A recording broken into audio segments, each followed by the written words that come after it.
Hi guys, it is HardReset.Info channel and today I will show you how fix problem when your game's not visible in Google Play Store on your Vivo Y17. Firstly, I will show you our situation.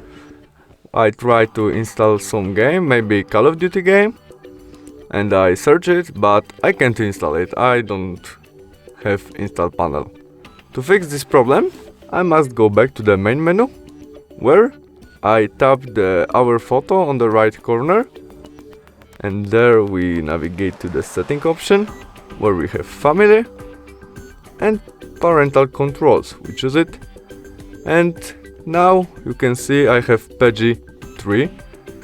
To install Call of Duty, I must change it to PEGI 16. To do that, I press there, I enter a connect pin to our parental control, and now I can change it to PEGI 16. I press PEGI 16 and confirm all by got it. Now I click save, and we try to install Call of Duty game again. And after this, I can do that. And that's all. Thanks for watching. Bye.